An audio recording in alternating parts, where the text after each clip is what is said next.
Todo lo que podemos imaginarnos, incluyendo a la fuerza primordial que nos creó y que maneja todo, está todo incluido en la misma sabiduría de la Kabbalah.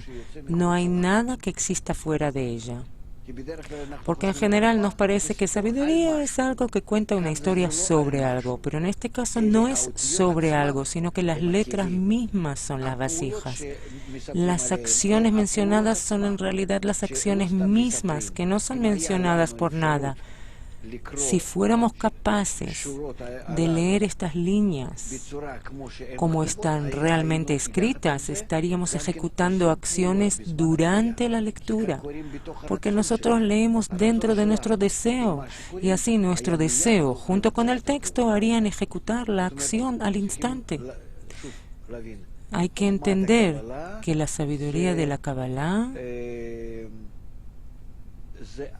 es en realidad la operación de toda la materia de la realidad. El funcionamiento mismo no es una historia de la realidad, de la operación, ni tampoco una descripción de cómo activarla, sino que es la activación misma.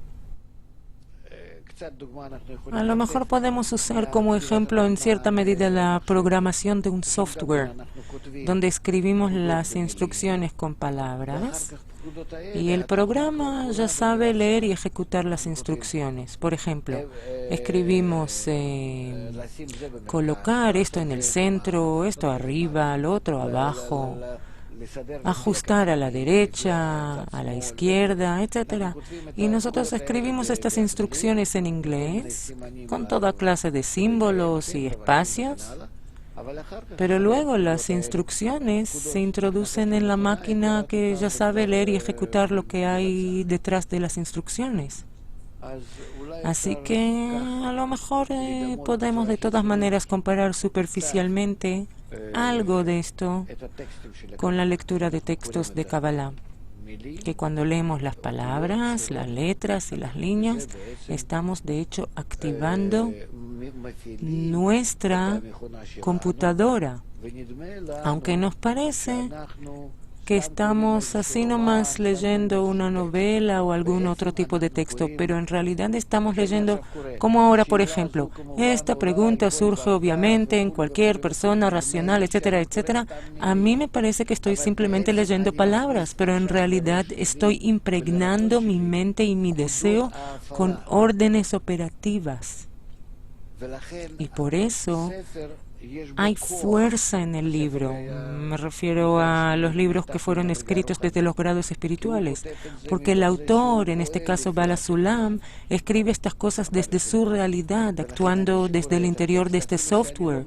Así que cuando yo leo el texto, aunque no entienda precisamente de qué se trata e independientemente de mi capacidad mental, me encuentro absorbiendo una cierta secuencia de operaciones. Y como resultado, se empiezan a formar en mis vasijas que se van ordenando más y más en congruencia con lo que él escribe. Y entonces yo empiezo a sentir estas nuevas formas de mis vasijas que se empiezan a ordenar en mí de acuerdo a lo que él escribe, más o menos. Y empiezo a experimentar las nuevas formas como mis nuevas cualidades, que yo denomino como la luz que reforma. No hay luz que llegue desde afuera.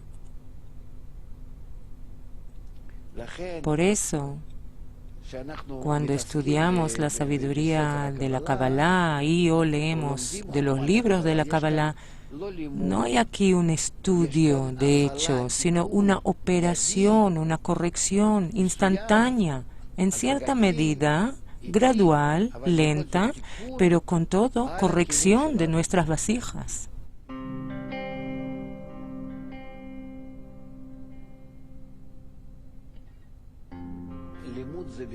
El estudio es, a pesar de todo, algo personal, mientras que el Congreso es algo general. Después que yo me conecto con todos, después que recibo de todos los demás la máxima influencia de unidad, de autoanularme, de someterme a todos, de simplemente no sentirme a mí mismo, de sentir lo mínimo posible de mi yo y de llegar a sentir lo máximo posible de la colectividad, como si yo estuviera nadando en algo. Lo que siento como resultado de todo eso es lo que necesito llegar a sentir. Y si luego me acerco al estudio con esa sensación en la medida en que la pueda vivir, impresionarme y emocionarme de ella, entonces esa sensación me ayudará a ser más sensible a la influencia del programa, del software que hay aquí. Tenemos que entender que estamos hablando sobre la correlación entre la materia y la máquina que te opera a ti, como una máquina de escribir que imprime las letras sobre ti. Te da forma a ti y a tu materia